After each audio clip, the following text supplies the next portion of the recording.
Good evening. Welcome to the Vancouver Aquarium Marine Science Centre, a nonprofit society dedicated to the conservation of aquatic life. My name is Jonathan Holtquist, and I'm your host this evening. Thanks for joining us. I'd like to thank our community partners tonight.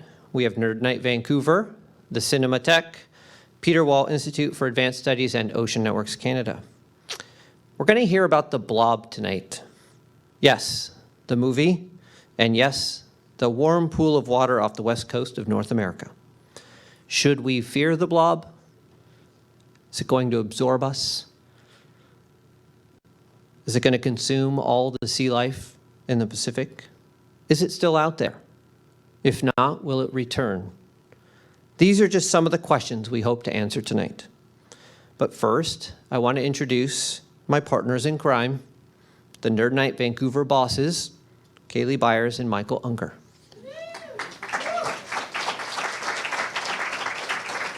Oh, hey, nerds. How's everyone doing?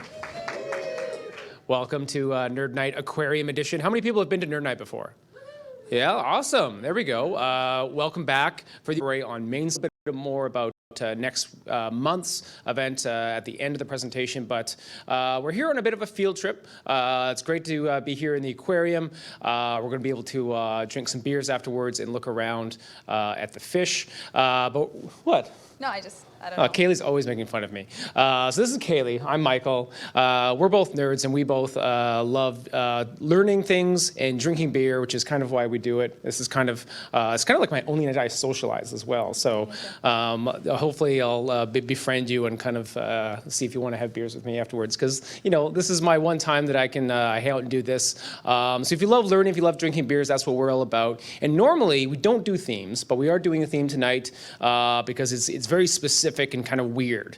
When Jonathan presented this idea of doing the Blob, I was like, the Blob? What is the Blob all about? But yeah, I think it's pretty nerdy for us to get into, and we will. Normally at the start of these things, we kind of talk about what we're nerding about to kind of like get people talking. We don't have much time to kind of do that, so we're going to leave like the nerding about till afterwards. I've been nerding a little bit because I was in Ottawa for a space conference. The things that I realized in Ottawa, there's a new astronaut. Does everyone know about our new astronaut? Mm-hmm. Yeah, David said that. He looks like and he's got these like super good looking. His wife is super hot and also very pregnant. I don't know if she's quite excited about him going to space, but David Sejak is pretty excited to go to space. So I met him. It was like this engineering conference, these super smart engineers. I am not an engineer. I don't know why they asked me to go, but I was also there for the elbow gate as well. I think I may have started it because I had a beer on Parliament Hill. It was like one of my dreams to like have a beer like outside the parliamentary offices. So that's what I was nerding about. But I'm gonna pass the microphone over to Kaylee, who's my other nerd here. What have you been nerding about, Kaylee? It's so hard not having two mics because we usually banter, and there's just so many things I wanted to jump in. Honestly, I actually thought the new. Yeah. I don't even know. I just flipped through things. So thank you for that, for misleading me. I wish I could say I had something more exciting to nerd about. I'm a PhD candidate at UBC, and if you've been to Nerd Night before, you know I study rats in the downtown east side. Very glamorous. And over the last week, I bought a questionable van and filled it with rat traps and brought it to the downtown east side. So I've mostly been nerding about hand sanitizer and how to apply it liberally and effectively. So that's me, actually. But I think we'll dive in. Do you want to dive in? So I've written down a couple things here, and I don't usually read from these, but I'm going to tonight. So we've got three excellent presenters tonight to talk about the Blob, both in the ocean and on the big screen. I recently saw the Blob at the Cinematheque on Sunday, and it was excellent. There's no word for it other than, well, there's lots of words for it, but excellent really sums it up. So first we're going to have a talk by Richard. He's an oceanographer, but we discussed that the definition of that is probably lover of oceans. And then we're going to have Philippe, and Philippe is the director of the Peter Wall Institute, and he's passionate about telling you a little bit about the things way out in the ocean and bringing them closer for you to interact with them and understand them a little bit better.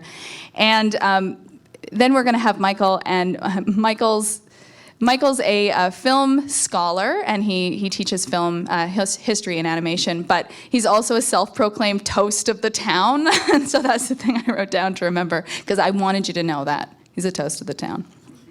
But other than that, I think we're gonna get going here. So please, a warm round of applause for Dr. Richard Dewey.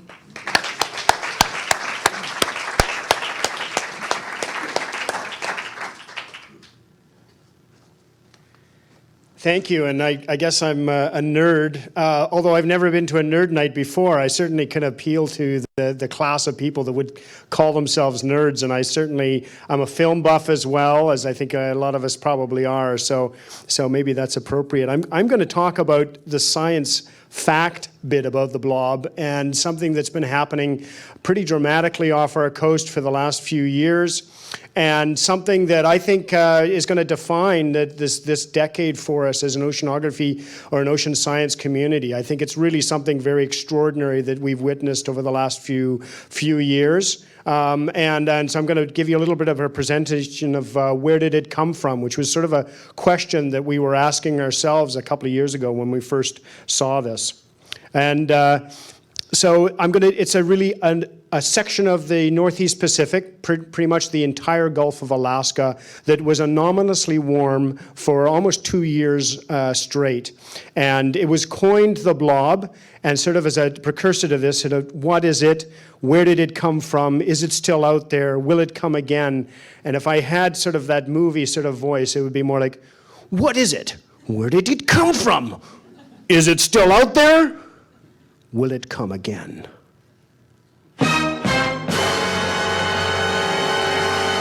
That's the extent of my dramatic effect. So, but it's interesting. These questions certainly look like taglines from some 1950s horror film or science film, but these are the exact questions that the science community was asking about this phenomenon. So when we started plotting up some figures in early 2014, this appeared on our screens. And Nick Bond at the University of Washington, he's a climatologist, he was doing an interview, he showed this figure, and he called it the blob. And I've talked with Nick quite a bit since then, and he sort of regrets calling it that, and I've told him, no, it's great. You could have called it warm Northeast Pacific and the blob. So what this really is this is a map of the temperature anomaly in the Northeast Pacific, and what I've plotted up here is for 3 months, over a 3-month period from December to February 2014. And it's a large anomaly, and that's tricky to sort of say, well, what does that mean, an anomaly? What we've done is we've taken the typical temperatures in the Northeast Pacific, and we've subtracted the conditions from these 3 months. We've subtracted the typical conditions from the actual temperatures, and this is what pops out. And so it's the anomalous field. And just to give you some perspective, it's really massive and huge. It's over 3 degrees warmer in the center. It's got an area that exceeds 2 times the size of British Columbia, if you're sort of looking at the 2-degree isobar around that center. And it has dominated the oceanographic conditions in the Northeast Pacific. And so the question when the oceanographers were starting to look at this figure was literally, where did it come from? And I was sitting in the audience, and this question sort of really irritated me because I'm not sure it came from anywhere. It didn't come from outer space. It didn't come from, the Indian Ocean. But where did it actually come from? That's a reasonably good question to ask. So first thing we need to understand is what typically happens in the Gulf of Alaska. Why was this such an anomalous period? And what happens in the Gulf of Alaska, we get seasonal variations. And in the summer, the temperatures warm up. And so we start with a cold profile in the winter, and gradually over the summer months, the surface of the ocean gets warm, and the sun beats down. It's much less clouds and much less storms in the Northeast Pacific.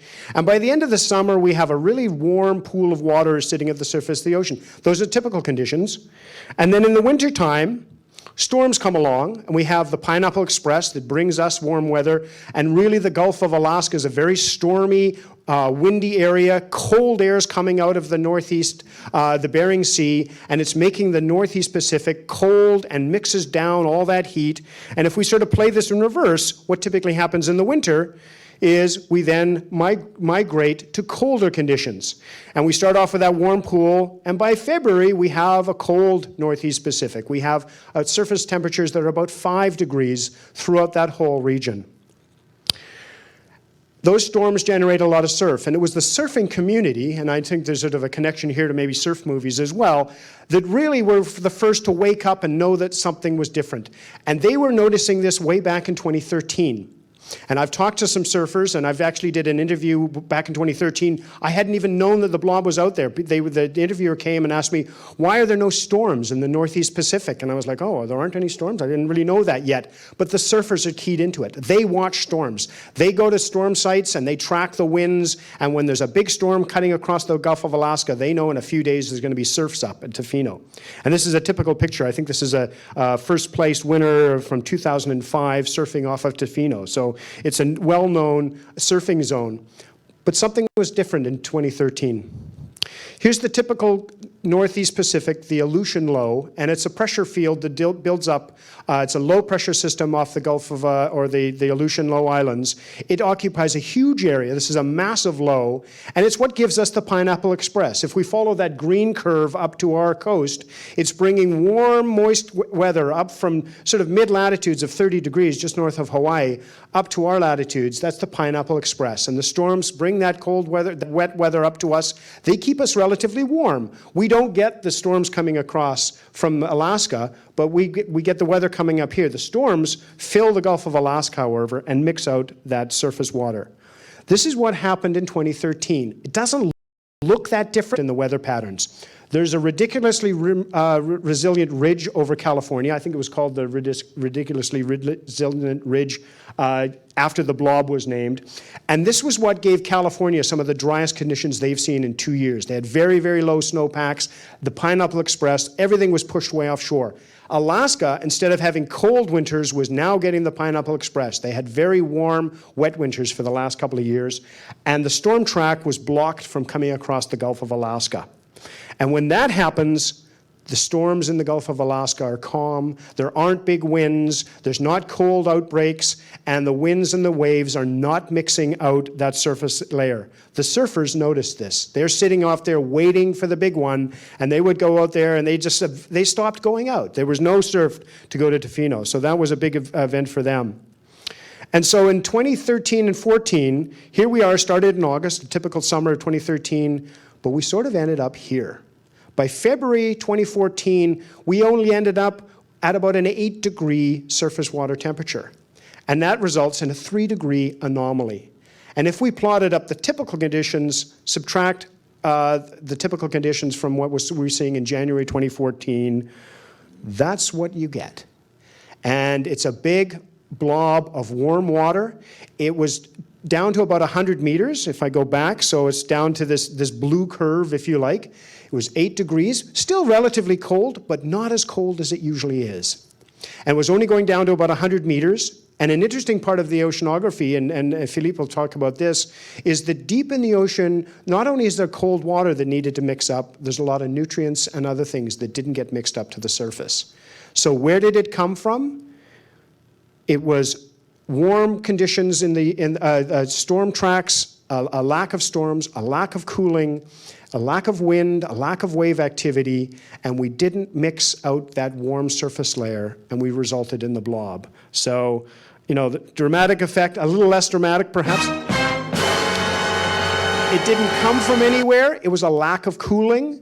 But oceanographically, it was really a significant event. So that's where I'm going to finish up. And I think Philippe's going to pick up here by talking about some of the consequences of this warm phenomenon.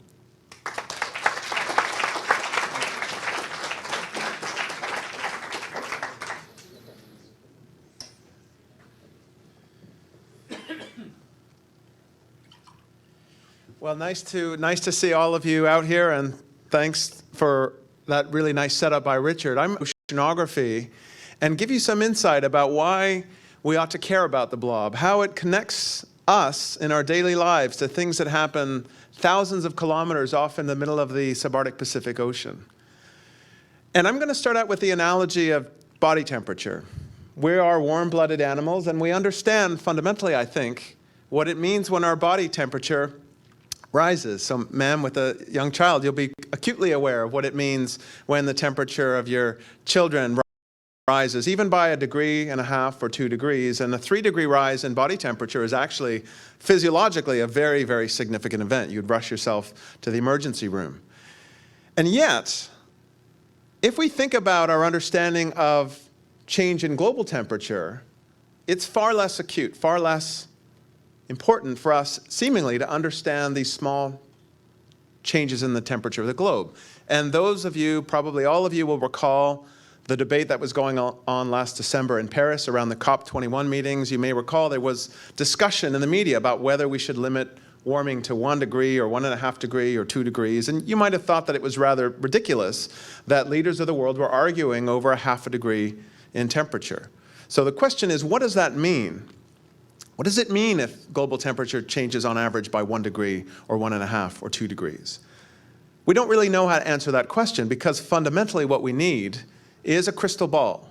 We need some way to look into the future, to project onto this planet what a 1.5 or 2 or 3 degree temperature change might mean.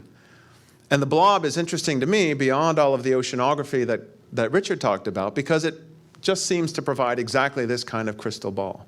And so what I'd like to do is take you through, rather quickly, some of the effects that the blob had on local processes, local weather, and a number of other things, to give you a little bit of a glimpse of what that crystal ball may show us in terms of at least a warm ocean.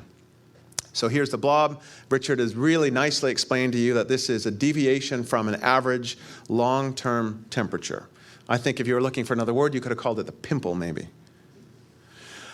One thing I want to expand on is this idea that the ocean is built out of different layers of fluids, layers that have different densities or weights, if you want to think about it that way. You can think about it perhaps as a mixture of olive oil and balsamic vinegar. You could think about it as a layer cake if you want to, chocolate and cherry and vanilla or whatever your favorite layers might be. But the important point is that the ocean layers are what strata, the ocean, that layer that exists in equilibrium with the atmosphere, is relatively warm. And it's bright, at least during the daytime, because the light, of course, comes in from the sun. And that warm layer sits over top of a deeper layer, in fact, a number of deeper layers, which are denser, higher density. And in our region, that means that they have higher salt content, so they're saltier, and they're colder. They're dark because they're hundreds of meters below the surface. And as we'll discuss in a few minutes, they're also quite rich in nutrients. Well, why are they rich in nutrients? They are rich in nutrients because the plankton of the ocean, the microscopic algae, the plants, the grass of these ocean ecosystems live up in the surface where the sun comes down. And by virtue of the process of photosynthesis, which is exactly what your ferns and other houseplant on the surface ocean, and when these organisms die, they sink down and the nutrients are released or remineralized into those deeper layers. And under normal conditions, as Richard said, during the wintertime, mixing by winds and storms acts to churn up these layers in the same way that you could manage if you had a little spoon and you just spun this around, you would get an emulsion. And as Richard said, again, during the winter of 2013, 2014, we had very low storms and we didn't mix up the system. So the result was that the persistence of this large blob led to a large decrease in the concentration of nutrients in surface ocean waters across much of the subarctic Pacific. And as I'll show you in a moment, this influenced the species of phytoplankton, these microscopic algae that were growing in our local waters. Some of you may recall reports from last summer. This is from June 17, 2015, from the CBC website about this toxic algal bloom off the west coast of Vancouver Island. And these are large-scale phenomenon. You may have heard of them called as red tides. These happen periodically in the summer. And last year, we had a particularly large example of a red tide. This is not actually from last year, but it just gives you an image of a satellite picture. This is Vancouver Island that you can see there. And you can see that the scales of these blooms are very, very large. So the hundreds of kilometers, thousands of square kilometers, and they're literally visible from space. In 2015, and in previous years as well, those blooms were comprised of a species of diatom. This is a kind of group of phytoplankton called Pseudonychia. And what I'm showing you here is a couple of pictures taken under a light microscope. And these are actually what we call chain-forming cells. So there's actually 3 of them. And each picture has about 3 individual cells that are kind of stacked together. And just for reference, those green things that you can see, brown, green, chloroplast, where photosynthesis is happening. So these are interesting organisms, about 20 or so microns in length. And for our purposes here, they're notable because they produce a very potent neurotoxin called domoic acid. And the conditions of nutrient depletion, warm waters, are such that they are favorable for these and other species or groups known as dinoflagellata. The first point to make of these toxic cinematography. Michael? Not a novel, but the actual event probably around there. It was inspired by events. Yeah, early 60s. So Hitchcock was looking around for some material for a new film, and he heard about this event where the birds in this town, cormorants and other seabirds, literally went crazy, and they were dive bombing people. And for a period of about 2 or 3 days, the birds wreaked havoc in this town, and eventually they all puked and then died. And so many, many years after, scientists at the Monterey Bay Aquarium Research Institute in Monterey Bay made the causal link between the presence of Pseudonychia and domoic acid in Monterey Bay and the outbreak of these sort of crazy birds. So again, another interesting factoid, connecting ocean conditions to cinema. And on our coast last summer, we had something similar, although not on anything like the same scale, but you may have seen reports about an unusual number of marine mammal mortalities, in particular here, 4 humpback whales, at least, perhaps more, that were found dead along the coast, and there was good evidence linking the mortality of these animals to the presence of domoic acid, which, as we've just seen, was tied to these unusual blob-like conditions.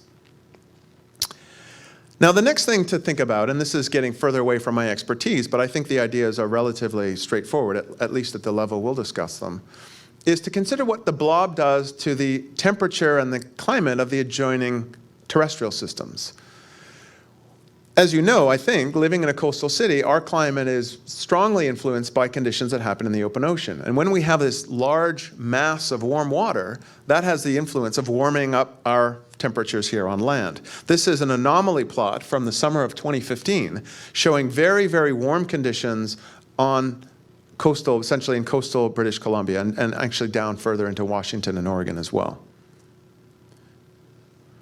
And as you know, perhaps, even if you're not a skier, you probably are aware that the ski season in 2015 was one of the worst on record. Now, a few people decided to risk it and to venture. A few hardcore diehards went out and did what they could with the season, but most people stayed home.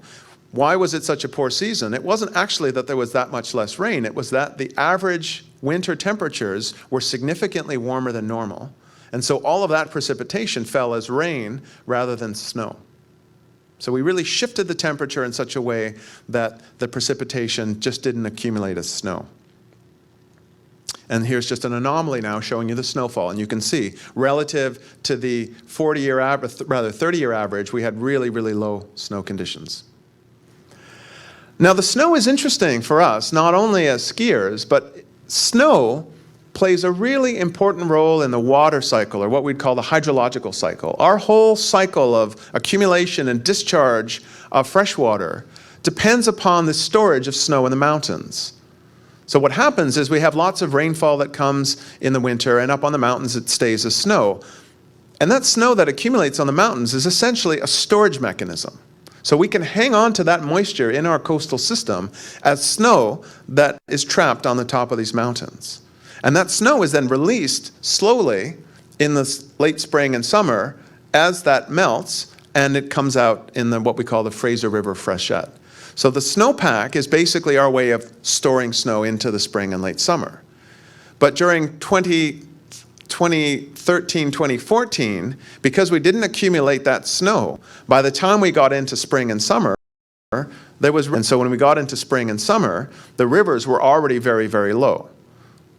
And as a result, many of you may be aware that there was a really catastrophic fishing season, particularly on the Fraser River, and that was associated both with low water levels, because we didn't have all that melting snow in this late spring and summer, and we also had very warm temperatures. So it led to, I don't think it was unprecedented, but near unprecedented closure in River sockeye fishery. So again, now we're connecting the blob to snowpack levels and to river levels.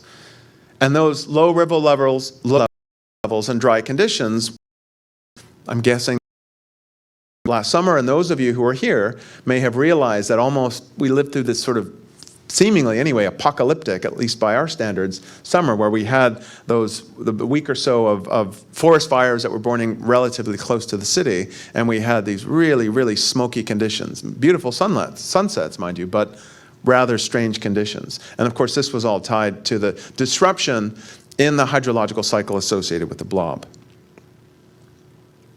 Now, I just want to pause here for a moment to make a distinction between things that are likely to be attributable to the blob and things that aren't.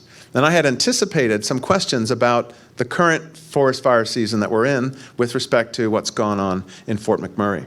So the Environment Canada, Natural Resources Canada puts together this map of typical conditions. Again, this is this 1980 to 2010 average for the fire weather index. So essentially blue values on this map means reasonably low background levels of forest fires. And by the time you get up into the oranges and reds, that means high level of fire danger. And in a typical May, we have this kind of distribution. If we look this year, we have a much higher prevalence of extreme fire hazards through parts of British Columbia and northern Alberta. And so think oil sands and Fort McMurray. Listen to the news and you'll realize that we are experiencing a rather radical fire season. So the question is this related to the blob? And the answer probably is actually no. And that is important because as important as it is to attribute things to the blob, it's also important to know what isn't related to the blob. And also what isn't related to, say, climate change versus more episodic events. And it seems that this forest fire in 2016 is, forgot to say that the cause for this fire, extreme fire, among other things, is the fact that our snowpack, which was actually quite good in terms of winter skiing, just melted very quickly because we had a very, very warm spring. So what happened? The blob actually did seem to dissipate. We had strong enough wind speeds that we were able to mix down some of this warm water, mix up some of the cold water, and so we actually had quite a good ski season this year. But in addition to the blob, we had this other thing oscillating in the background. Anyone know that other thing that happens here in our climate every sort of 5 to 7 years? El Nino, right? And so as the blob was beginning to wane, we had a strong El Nino that was starting to pick. And this is a record of El Nino events back to the 1950s. It's based on a bunch of different measurements, including sea surface temperature and atmospheric pressure. There's a lot of information here, but all you need to know is that the red bars or the red graph represents strong El Nino years, and the blue represents La Nina, and these are sort of anti-phased. And if you see where we are here, right at the very right-hand side of the graph, we're into really quite a strong El Nino, probably one of the strongest on records and quite similar in strength to the large 97 event. And so just as the blob was starting to wind down, the El Nino was just starting to kick up in December, January, and February this year. And it's quite likely that it's that El Nino, more so than the blob, that's creating the forest fire situation and the problems in Fort McMurray and elsewhere. So just to conclude then, that the El Nino, like the blob, is an example of one of these oceanic and atmospheric phenomenon that kind of hits home in a way, right? We might not concern ourselves day to day with things that happen in the middle of the Pacific Ocean, things that happen on large scales with atmospheric circulation. But every now and then, and it seems more frequently, we're reminded about how we are, in fact, quite connected to these events. What we do here day to day, whether we like to ski, whether we like to fish, whether we like to avoid forest fires, is really tied to these large-scale processes. And this is a schematic from that YouTube video that went viral a few years ago, Dumb Ways to Die. And the thing about this is to poke a stick at a grizzly bear.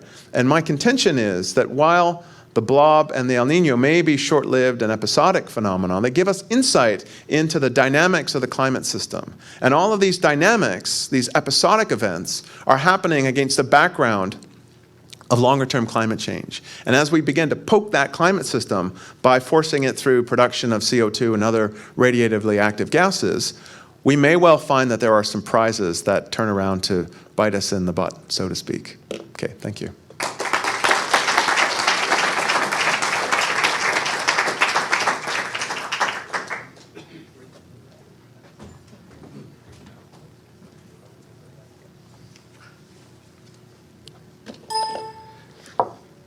Hello, my name is Michael Vandenbos. I'm a Vancouver film scholar and film history teacher. As for my credits, unlike the distinguished doctors who just eloquently spoke, I am no doctor, but I have nursed a few hangovers in my time. I currently teach the history of animation at Capilano University. I am a classic film host, introducing and talking about a variety of classic movies at special events around Vancouver. I'm the program consultant for Vancouver's The Cinematheque's Education Department Cinema Sunday series, wherein we screen classic films on the third Sunday afternoon of every month, based on a yearly theme. Our theme this year is entitled Sci-fi Cinema Sunday, for which I introduce the films at each screening. I'm here this evening to discuss The Blob. Not the thing on top of Donald Trump's head, but the movie, the original 1958 version of The Blob, which we just screened at the Cinematheque Sci-Fi Cinema Sunday this past weekend. I'll also discuss the golden age of science fiction film genre from the 1950s.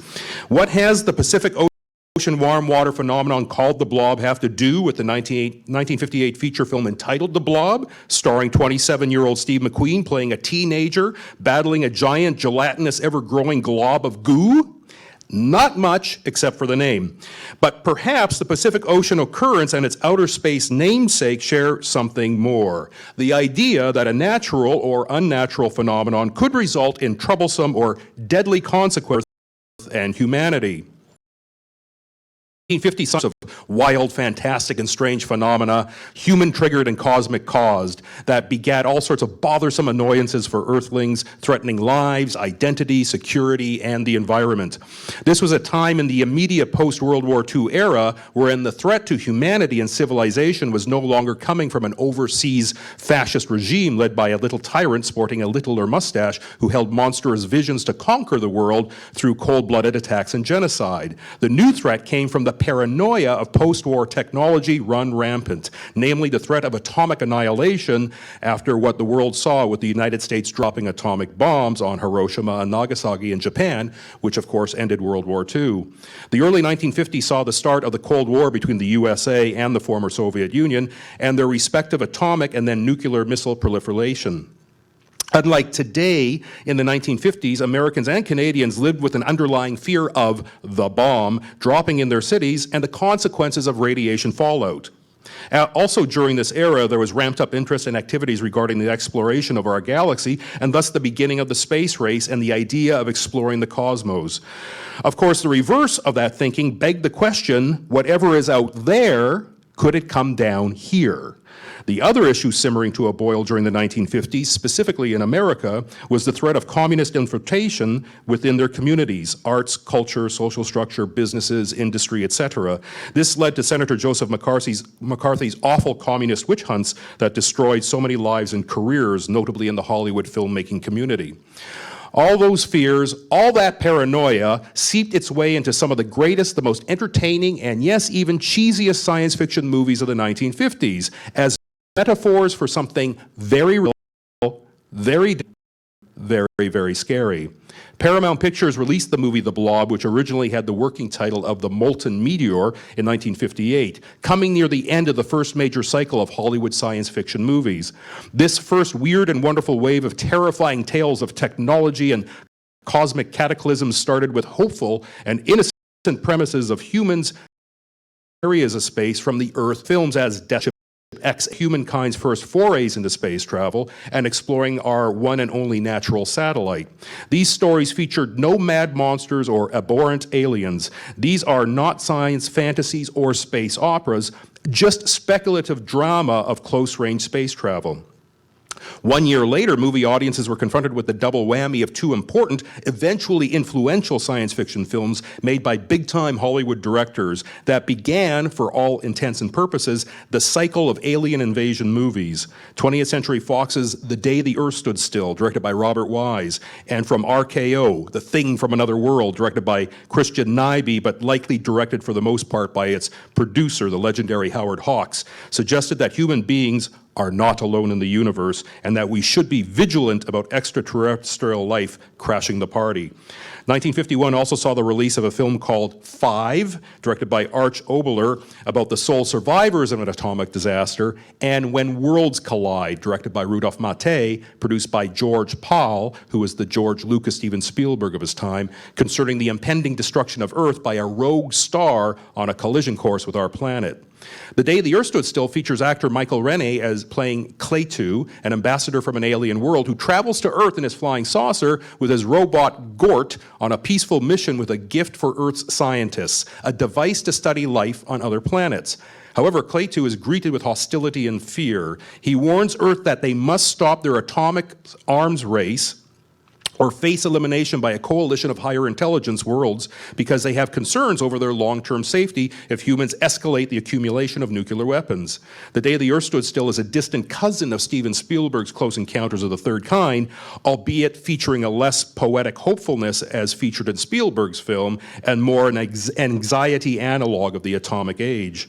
The Thing from Another World is strictly a monster on the loose story. In this case, we have an alien on the rampage in an Arctic scientific outpost after scientists and the military discover a flying saucer and its creature buried in the ice. The alien is accidentally thawed, revived, and very pissed off, hungry for blood.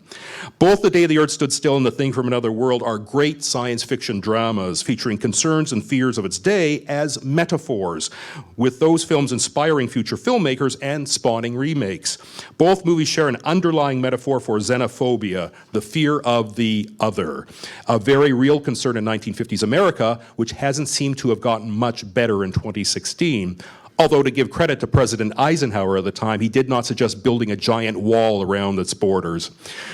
The final lines uttered in The Thing from Another World is a reporter filling his story via radio of what happened concerning the monster alien his group just managed to kill. This is what he said. "I bring you a warning. Every one of you listening to my voice, tell the world. Tell this to everybody wherever they are. Watch the skies. Everywhere. Keep looking. Keep watching the skies." That was a chilling warning kicking off the 1950s sci-fi movie craze with the suggestion of dire consequences if we are blind to the so-called dangers of the other. The 1950s saw numerous other films of various quality telling stories of alien encounters on Earth. Some are great, like 1953's imaginative and terrifying The War of the Worlds, directed by Byron Haskin, to another 1953 alien-destroying Earth saga, the truly awful and unintentionally funny Robot Monster, featuring a man dressed in a gorilla suit wearing what looks like one of those round-shaped early 50s TV sets on its head as the title Alien Invader. Now, what about movies concerning natural terrors born on Earth, specifically in keeping with our theme of the Pacific Ocean warm water phenomenon known as the Blob? There are at least two great 50s science fiction movies set in and around the ocean. In 1954, producer Walt Disney released his most ambitious live-action film and most expensive picture, animated or live-action, to date. Based on the Jules Verne novel, It's 20,000 Leagues Under the Sea. This grand, lush production, directed by Richard Fleischer, was nominated for 3 Academy Awards, winning for Best Special Effects and Best Art Direction Set Decoration for a color film. Set in 1868, the film tells the tale of 4 men trapped on Captain Nemo's atomic-powered submarine, the Nautilus, as it scours the seas for warships and destroying them to maintain world peace by way of terror. Although the only unusual creature that threatens the characters is a giant squid in a memorable sequence, that squid's size is not the result of unnatural occurrence. The Nautilus, an atomic submarine boasting inconceivable power, is the potential harbinger for horrors when possessed by a man like Nemo who plays judge and executioner fueled by hubristic madness. Featuring a cast of first-rate actors, Kirk Douglas, Peter Lorre, Paul Lucas, and James Mason as Captain Nemo, Walt Disney's 20,000 Leagues Under the Sea is another in 1950's cautionary tales about the dark side of new, powerful technologies. The other 50s sci-fi sea story that is entertaining and imaginatively executed is called It Came From Beneath the Sea, from 1955, directed by Robert Gordon. This film features magnificent stop-motion animation and set in 1950 San Francisco octopus, which was forced from its natural habitat by hydrogen bomb testing that made the creature radioactive. The film's most memorable sequence and one of the most iconic images in the science fiction movie genre is the supercolossal cephalopod attacking and destroying the Golden Gate Bridge in a bravura and masterful piece of Ray Harryhausen's stop-motion animation. So the impetus for It Came From Beneath the Sea is the catastrophic effect of radioactivity caused by hydrogen and atomic bomb testing. To make a straight dramatic film about the terrible consequences of atomic radiation on human beings, like the aftermath of Hiroshima and Nagasaki, would be too gruesome and depressing as a subject for movies during the 1950s, aside from the fact that showing such images on the screen at the time would not be allowed because of the Hollywood production code. So filmmakers of that era had to convey such heinous subject matter by way of fantasy and science fiction. Another Ray Harryhausen stop-motion effect spectacular of the era that features an atomic blast as not only a plot point on the surface, but as a metaphor for its horrific consequences, is 1953's The Beast from 20,000 Fathoms, based on the Ray Bradbury short story, The Foghorn, by an atomic New York City. Rampage, Studio's 1954 Gojira, better known as Godzilla, which is also about a creature unleashed because of a weapon of mass destruction, the underwater testing of a hydrogen bomb off the coast of Japan. Like King Kong and the Rhedosaurus before him, or is it a her? Because you don't really see Godzilla genitalia, so I'm not sure if it's gender. Before you can say leaping lizards, Mr. Zilla is kicking around a major city, in this case, toppling Tokyo. Without a doubt, Godzilla is the fantastic representation and metaphorical manifestation of the destructive force that leveled two Japanese cities during the war. New Mexico was the testing grounds for the atomic bombs America dropped on Japan that ended World War II. New Mexico is the setting for the first half of a movie called Them, with an exclamation point, so it reads, Them! Despite its loud one-syllable declamatory title, Them, produced by Warner Brothers and released in 1954, was not a cheapy exploitation film, but an exciting, eye-opening, extremely well-directed, by Gordon Douglas, sci-fi horror picture. It's about an infestation of gigantic 45. Unlike other films from that era that featured giant crabs, giant scorpions, giant spiders, and giant mantises, Them, with its humongous Hymenoptera, did I pronounce that right? Hymenoptera? Oh, there you go. Okay, thank you. Is chilling, well acted, and exceptionally realized. It features an exciting climax that influenced similar scenes in James Cameron's Aliens from 1986. So 250 science fiction films are close cousins to The Blob in a few ways. Invasion of the Body Snatchers, directed by Don Siegel, released by Allied Pictures in 1956, and The Monolith Monsters, directed by John Sherwood, released by Universal in 57.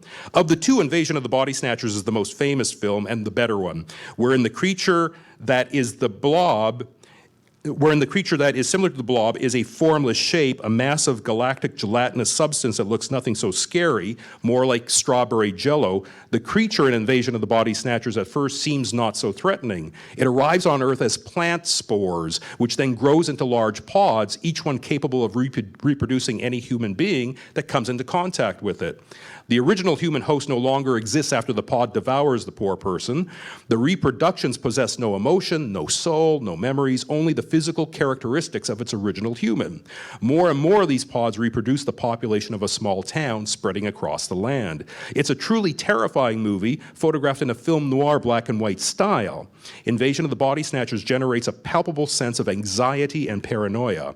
The reproducing pod people becomes a great mass of automatons or drones, or call them a clone army, if you will. Certainly it is an allegory for totalitarianism and control of the masses, let alone a fantastic allusion to the communist witch hunt sweeping through America at the time. Over the years, a variety of filmmakers remade and re-envisioned Invasion of the Body Snatchers, but the original is certainly the best of the body-snatching bunch. The other movie that is close to the gooey center of the blob features a creature not soft, organic, and malleable, but one that is rigid and rock hard, yet able to expand itself to towering heights of destruction. This is The Monolith Monsters, produced by Universal, released in 1957 and directed by John Sherwood. The Monolith Monsters is a terrific original sci-fi thriller told in a tight 77 minutes. It's about a meteorite that explodes into hundreds of fragments in a desert outside of San Angelo, California. When the fragments of the meteor get wet through someone, say, washing a shard or from a rainstorm hitting the pieces, the fragments suddenly and swiftly grow in immense size, shooting upwards into spires of thin, teetering peaks. Because of their size and weight, these monoliths fall and splinter into hundreds and then thousands of fragments. As rain continues to fall on the ever-increasing shards of space rock, more monoliths rise and fall, making forward progress, threatening death and destruction as they get closer to the town of San Angelo. This is not an alien invasion by a higher intelligence, it's just a catastrophic chemistry when a tiny piece of the universe becomes a destructive force as it encounters an earthly element. I highly recommend The Monolith Monsters, one of the best of the 1950s sci-fi chillers. That brings us to The Blob. It was produced by Jack Harris, who was a small-time producer and film distributor. He approached director Irvin Yeaworth Jr., a director of commercials, educational, motivational, and short religious films in Pennsylvania, with an idea for what would become The Blob. Yeaworth was interested in making the leap from making 16mm religious films to a 35mm narrative feature. So he and his crew, who also had no feature film experience, embarked on the project. So producer Harris and director Yeaworth hired 27-year-old actor Steve McQueen to play the lead role of a concerned teenager who tries to convince authority figures that an alien amoeba is attacking the town. McQueen had appeared in a couple of other features, but not in leading roles, and had under his belt a few roles on television. Director Yeaworth and Steve McQueen knew that the actor was too old for the teenage role in The Blob, but nonetheless, Yeaworth wanted McQueen. In a May 1995 interview with Starlog magazine, Yeaworth said this about McQueen. He had this quicksilver quality, mercurial, on the edge, walking on the balls of his feet quality that was interesting, and I thought that would translate well to the screen. Steve McQueen is very good in the picture. He displays the qualities that would make him a superstar of some of the biggest, most popular films of the 1960s. Again, here is director Yeaworth on McQueen. We felt from the beginning that without somebody like that, meaning McQueen, somebody who really would turn an audience on, we wouldn't be able to make it. We didn't feel that our effects were the key to The Blob. The audience reaction to the actors was the key.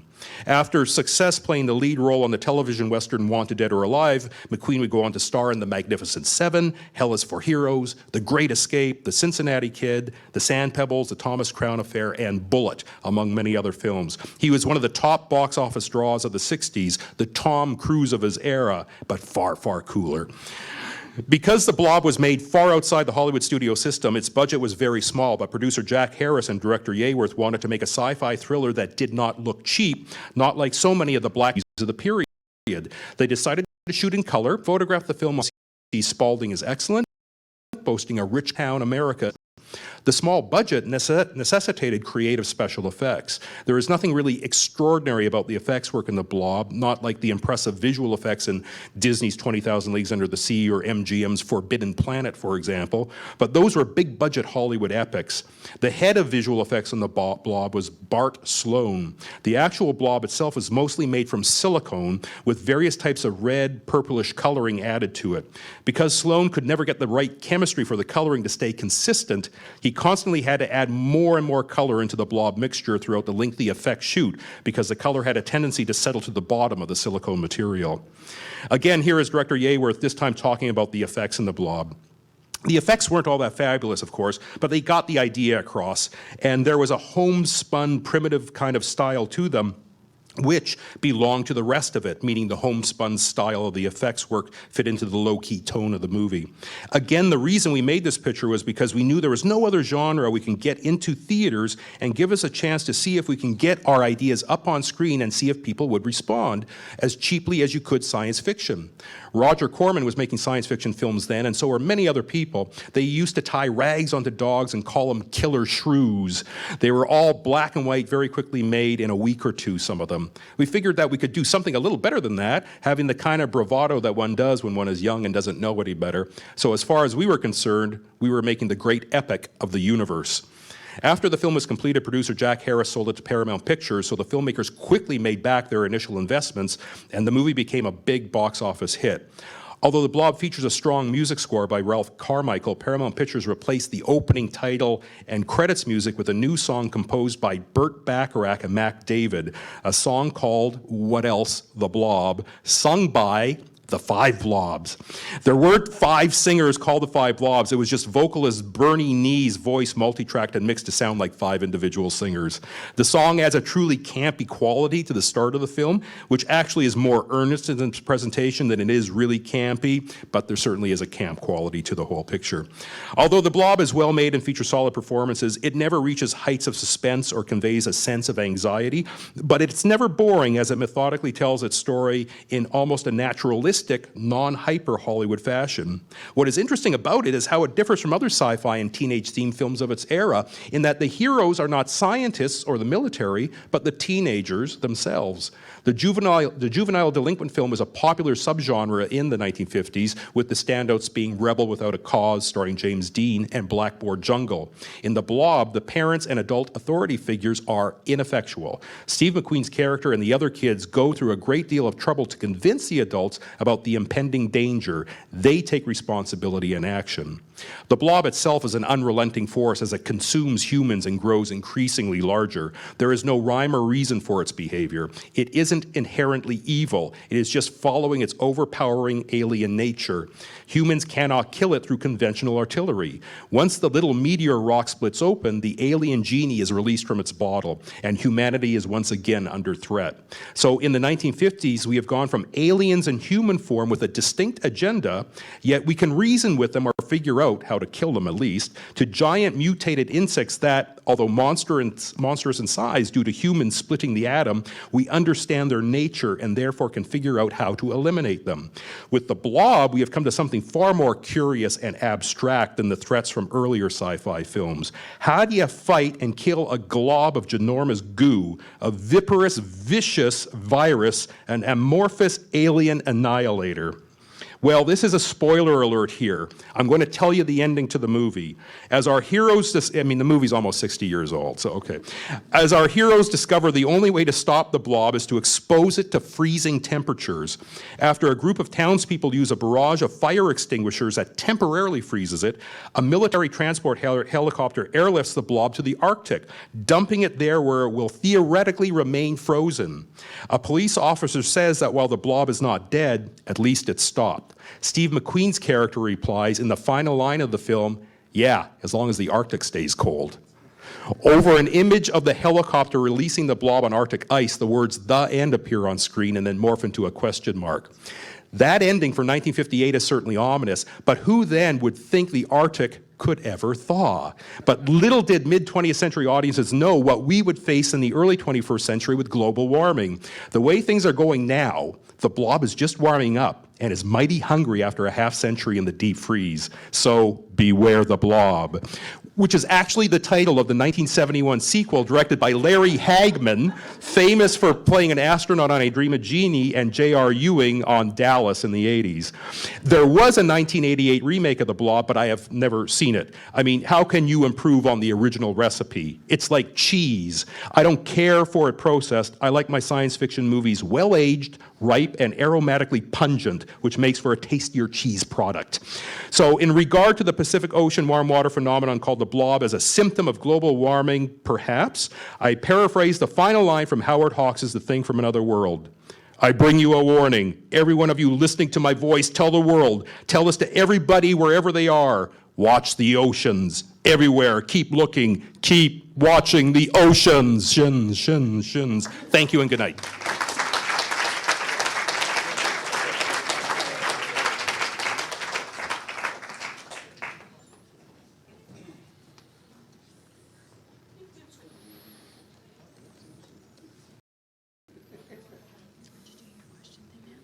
You're going to do questions, right? You do Q&A? Great. So we're going to have 10 to 15 minutes for questions. So if we could have all our speakers up here. And I believe that there's a possibility for people to ask questions online as well. So we may get some questions from our online audience. But if you have questions for any of our 3 speakers, just throw your hand up and we'll start moderating. We have one over there.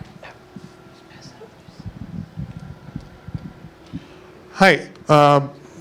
This may sound elementary, but how do you measure the temperature in the ocean all the way up to like 800 meters deep? So we measure temperatures in the ocean using thermistors and satellites. The satellites do a really good job of capturing the surface, and that's what those plots of the blob were primarily using as satellites. They have this wonderful spatial coverage. We have to filter out the clouds. Below the surface, it's a much more challenging problem. And what's been instigated for about the last 20 years is a program called the Argo Float Program. And these are little robots that they're about 6 feet tall. They look like a little torpedo. And they are autonomously out there floating in the ocean all the time right now. And there's probably 4,000 out in the ocean at this present moment. And they're profiling through the ocean. They sit at the bottom or down at about 1,500 meters for about 2 weeks, and then they turn on their clock and they adjust their buoyancy and they float to the surface and they measure the temperature through the water column. They communicate that profile to the satellites and that information comes back to us. So with 3,000 to 4,000 profilers out there in the ocean right now, reporting in every 2 weeks, we can build up a large-scale climatology of what's happening not only at the surface from satellite images, but what's happening all the way down 1,500 meters through the ocean. Can I just add something to that? I'd like to say as well that the instruments that Richard just talked about have only been around for 20 or so years. Before that, to get information on temperatures, particularly below the surface, we used to rely only on ships. And it turns out that before there were weather satellites and models and stuff like that, if we wanted to know what the weather was going to be like in Vancouver, we would park a ship about 4 days steam out into the central Gulf of Alaska and measure wind speeds and temperatures, and then those ships would report back. It was called the Weather Ship Program, and there was these 2 ships that would go back and forth, and each ship would park out there for a month. And this program goes back to the 1950s, and pretty early on they started measuring temperature. So it turns out that the longest essentially continuous or near continuous record of ocean temperature from ships is right here in our oceans. And so that's now approaching its 60th year of measurement. So ships are still important, and Fisheries and Oceans Canada plays a primary role in doing that. I actually have 2 questions for 2 different people, I guess. The first one is, does the gyre have any influence with what happened with the blob? Is there any relation to it? And then the second question for film is, why were octopus such bad things in the 50s? Octopuses are amazing creatures. They are the most foreign creature you can imagine. I don't think, I mean, there's the Alien movies, which we're familiar with, that in fact are also based on creatures from the bottom of the ocean. The mouth was actually designed, or the idea for the alien creature comes from a deep sea creature, but you can't imagine a more scary creature than an octopus. I think it's out of this world. So yes, there's a gyre that circulates in the Gulf of Alaska, and it circulates in a counterclockwise direction, and driven by the winds that are predominant over the Gulf of Alaska. And this gyre tends to accumulate the water in the center in the Gulf of Alaska. So it's that gyre which tends to keep the water in the Gulf of Alaska more or less centralized, and so that when we do see the blob, it has that particular shape. It's not really scattered. It's not a very scattered. It became a bit more scattered through 2015 and 16. It really broke up, and like Philippe was saying, it's really gone now from the winter storms. But the gyre, that's the ocean circulation in the Gulf of Alaska, really keeps that pool of water more or less, I wouldn't say circular, but contained in the Gulf there in that shape. So it's a good question. Okay, as to why octopuses were so villainous in the 50s, I think that's because in the 1950s, calamari became very popular with Americans, and the octopus were not happy about that. Aside from that theory, I don't know. I mean, in the Jules Verne novel, the octopus appears in there. It certainly seemed like a mysterious creature, and just, a beautiful thing to see on the screen, and then to have it enlarged due to hydrogen bomb testing would be very dramatic. What's interesting in the Ray Harryhausen picture, came from beneath the sea. If you watch it carefully, the octopus only has 6 tentacles because it was a lot easier to animate 6 than it was 8. It would have increased the production time greatly. So watch carefully. And a lot of the times, Harryhausen got away with it by having some of the tentacles hidden underwater and the other ones grabbing the Golden Gate Bridge. So he cheats it beautifully. You mentioned about El Nino, but I was wondering how the upcoming El Nino is going to affect us, because if it's really bad El Nino, it'll be really bad El Nino, right? So the question is about the La Nina, which will follow the El Nino. To be honest, I'm not sure if the intensity of the La Nina is always tied to the intensity of the El Nino. I'm not sure that that's true, but there's a link that we can share. There's really good sources of information about El Nino and La Nina, and you can follow. I don't believe that that's true, but I don't know. Observations and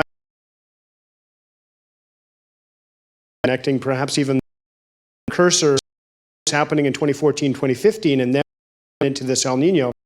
There is a weak connection to the present El Nino that we've just finished experiencing. And he noted that in about the last 30 years, the 10 largest El Ninos, 7 of them were followed by a La Nina. So he says, again, I don't think there's any indication that a strong El Nino means a strong El Nino, or a strong El Nino means a strong La Nina. But statistically, we could follow this El Nino with a La Nina. And the La Ninas would be a colder, drier season compared to a warmer season for us. Rich, can you just tell us what a La Nina is briefly? Yeah, Philippe mentioned it. It's a little bit of the sort of the antiphase of an El Nino, but an El Nino is a very dominant structure that sets up in the equatorial Pacific, where the warm water, instead of always being over in Indonesia, sloshes back and equals out across the entire Pacific. And a La Nina is a slight exaggeration of normal conditions. So the trade winds are a little stronger than normal. The warm water pushes a little further to the east over to Indonesia. So they have very strong rain precipitation in Indonesia already. They get a little bit more rain. So it's sort of a stronger than normal conditions that make a La Nina. Sorry, I just have a follow-up question. When looking at the graph that you posted, it did seem that there was a El Nino and then a La Nina right after. So why do you say that there's actually no correlation whatsoever? I meant to say that there isn't necessarily a correlation between the intensity of the La Nina and the intensity of the La Nina. But you're right. If you look at this, if you just look up El Nino index, you can just stare at this for a long time and really start to understand the patterns. So if you look at 1955 or so, there's a really strong blue, which is a strong La Nina, cold, dry conditions, as Richard said. But before that, there's a very weak El Nino. And other years, there's a strong El Nino, like in 1982, and almost no La Nina. So they do follow each other, but the intensity is... Other question about the blob and the influence with marine animals, I guess. When we moved here about 2 years ago, so we're not familiar with what usually goes on. But I remember reading about certain fish that are usually found in Mexico that were coming up. My first, but I've never heard back from it. That's still happening, bringing up more. Canada, Department of Seas and Oceans have done a lot on our waters at Earth. It was just an expansion of the range. Presumably, as the water cooled, now those have been pushed back south. More questions on this side before I walk back across. I wanted to finish up. It was a very interesting comment. Both Philippe and I looked at each other at the end of the film, The Blob, where they take it up to the Arctic and they drop it in the Arctic. And as long as the Arctic stays frozen, I've got some. I went looking back to what caused the Aleutian low to be weak and what caused the jet stream to be shifted in 2013. And in fact, I think there's a plausible case to be made that in fact the Arctic conditions in 2012 were a precursor that may have set conditions up that were favorable for the formation of the blob. And in 2012, the Arctic sea ice was at its minimum extent on record, and that was driven to some extent by a very strong Arctic storm in August, the summer. Even in the Arctic, they hit, but so August 2012, there was a very strong storm that is almost centered exactly on the North Pole, so it was spinning around around the North Pole, and this generated extremely strong winds and large waves in the Arctic.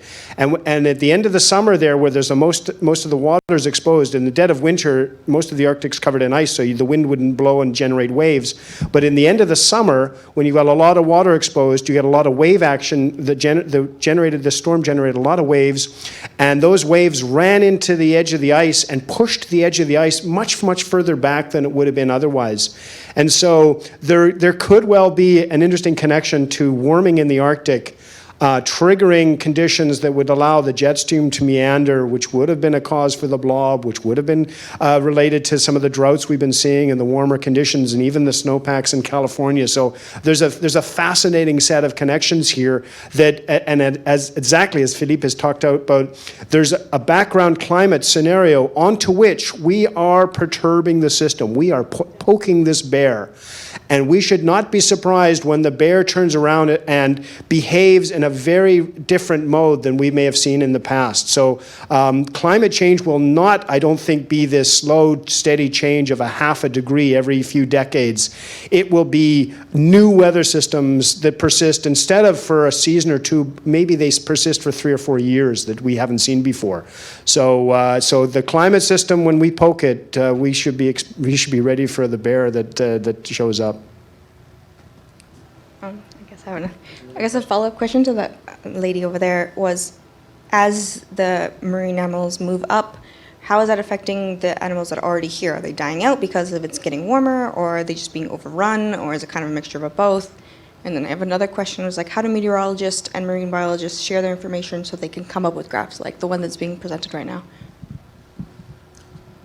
Okay, I'm certainly not a fisheries expert, but the simplistic way I think to understand your first question is that animals have ranges that are defined by temperature limits, and certain species can grow physiologically within certain limits. The extent of a particular cold-loving species and contracts for found. With respect to the sharing of information, much of what we're talking about here is essentially available in near real time to anybody. You need to understand something to know how to interpret it, but there are many, many sites and many organizations like NASA, the National Aeronautics Space Association in the United States, NOAA, Fisheries and Oceans Canada, that have a huge involvement in making data available, Ocean Networks Canada, I should mention, both for the scientific community, but also in a way that is accessible to the public. So we all work on our own specialties, but we also contribute to these large publicly available databases. And since you're nerds, when you go home, check out a website. You can check out Ocean Network. We have ROVs the West Coast, so you're seeing live pictures from deep down in the ocean. But another website that relates to the weather that's out there is called, you can do a search for Earth Wind Map. And you'll pull up this fascinating website where they've pulled together maybe about a dozen real-time models that are generating the wind, the wave, the cloud fields, covering the entire globe, and you can zoom in and turn the globe around and see what's happening right now on a large scale. You can see the Aleutian low, you can see the storms that are coming in, and because it's based on model data, you can go back to yesterday's and you can go to tomorrow to see what's happening tomorrow. And you can zoom in anywhere on the planet and see what's happening not only in the atmosphere, but at the surface of the ocean and the waves as well. So Earth Wind Map, just look that up. Just a follow-up question, sort of what I asked earlier and what these guys mentioned. So, so you have these nice plots going back several years, and I assume, as you mentioned, you have 3,000 probes measuring temperature of water all through the surface, all through the depth of the ocean, and you have satellite data. But what's the confidence level? What were the number of readings that were happening in 1950s or even 1980? And so, when you plot these graphs all the way back, how confident you are with the data from back in the day? That's a good question. That we had to trust that the scientists, in some sense, in 1950 were doing the best they could with the technology they had, and they were adopting best practices, and they were calibrating the thermometers as best they could. And they have records of what they were doing, and they may not be up to our present-day standard. They may not be electronic thermistors. They literally might have been thermometers, but they were the best they had. And as a result, in some sense, it's the best data that we have available to us. It certainly may have a slightly larger error bar, and that would have been taken into account. But in some sense, that's why scientists would typically always do the best they can, establish standards, and we record that. And 50 years from now, scientists may look back at us and say, well, they really weren't doing a very good job. They were just measuring temperature in the ocean to a centidegree accuracy, whereas we want to get to a millidegree now, but it's the best we can do. So there is some of that as well.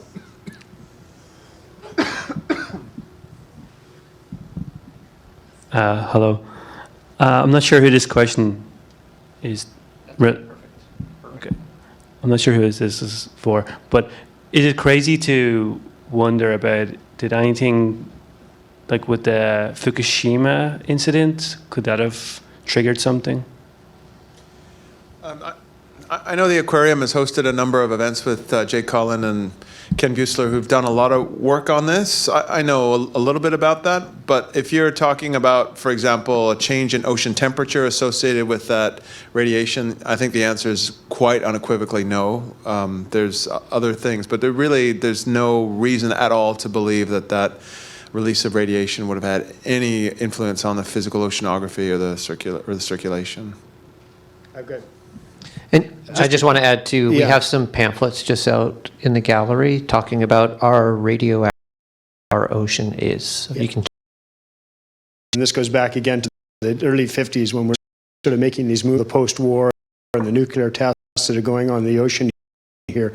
One of the interesting aspects about radiation is measure at a precision that is unprecedented to many, many other substances. So we can, in fact, detect in the ocean the presence of specific radionuclides from that source at parts per trillion that we wouldn't be able to do with anything else. So we can go out there and detect that, yes, this tiniest of concentration is from that source, but that doesn't mean it's in high concentrations. The background may be, at a 1 in 1,000, and we've been able to detect that radionuclide at a part per trillion.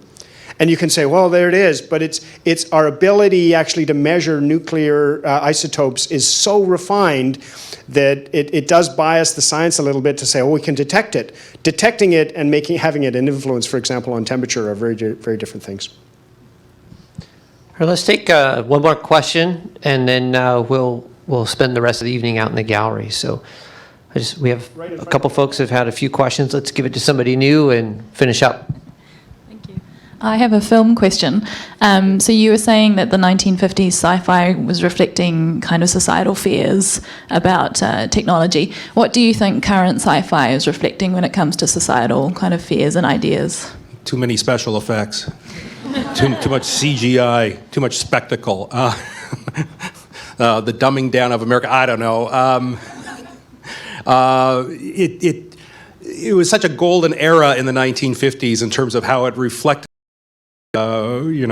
in some of the less big budget ex machina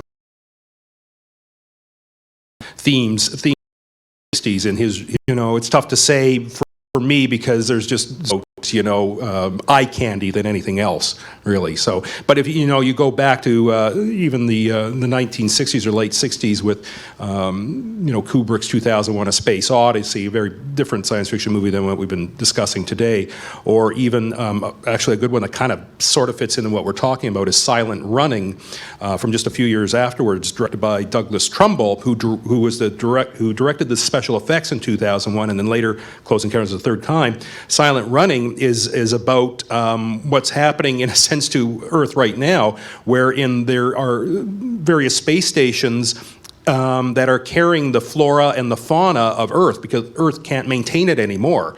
And then Bruce Dern plays the sort of ecologist of this, but it's determined by whoever is running the ships that they can't afford to do this, and they got to jettison the remainder of the plants and trees and so on and so forth. And then Bruce Dern sort of he won't stand for that and sort of takes care of his partners to take care of these. So I actually see less of that sort of social conscious thoughts and efforts going into science fiction these days. Just more about new Star Wars movie, which is fun in itself. So there you go. Let's give a round of applause to all of our speakers tonight. Richard Dewey, Philip Tortel, Michael Vandenbos, thank you so much for coming out to Nerd Night. Thank you all for hanging out. This is a bit different what we did tonight. Normally, of course, we're at the Fox Cabaret. Normally, we take breaks in between so we can sort of banter with each other. But we're going to do that now, and we're going to go out to the atrium. We can have some beers and we can look around for a while. I think we have about until 9 o'clock, so we can hang out in the gallery space and hang out with the fish. If I advance forward, I will tell you about June 21st, in about a week or so. If you go onto our Facebook page, or you can go onto Twitter, or even our website, we are going to put up information on our next Nerd Night, which is going to be at June 21st at the Fox Cabaret. We're going to have 3 speakers. Generally won't do a theme. We'll have 3 very different talks. I will leave it in suspense as to what those talks will be, but they're pretty good. Me and Kaylee have got some good stuff worked out for you. But thank you all so much for coming out. If you do have any more questions for our 3 speakers, they're going to head out to the bar. They're going to be hanging out for a bit. Also, if you have any ideas, if you know someone or have a topic that you want to hear about at Nerd Night, that's what we're all about. We're hearing about new ideas. Come chat with me or Kaylee. Thank you so much for coming out for Nerd Night. See you again soon. All right, and then just one final word here from the Aquarium. Thank you again to everybody for coming out, our guest speakers, my co-hosts, Kaylee and Michael, thank you very much. Also, just wanted to jump on that last question, and what would the Blob or the next kind of sci-fi movie be like? And Michael said there's a lot of eye candy in movies today, and I think people are looking for heroes. That's kind of the big theme that I see. Everyone wants to see heroes come save the day, and maybe that's because we've had decades of messaging around things are kind of falling apart. So everyone can actually be a hero and help out the environment. There's tons of stuff that you can do. You can support the aquarium, shameless plug there. You can buy sustainable seafood through the aquarium's Oceanwise program. You can do a shoreline cleanup. You can go out and do all kinds of things. So I invite you to do something like that. Thanks again for joining us tonight, and have a good night.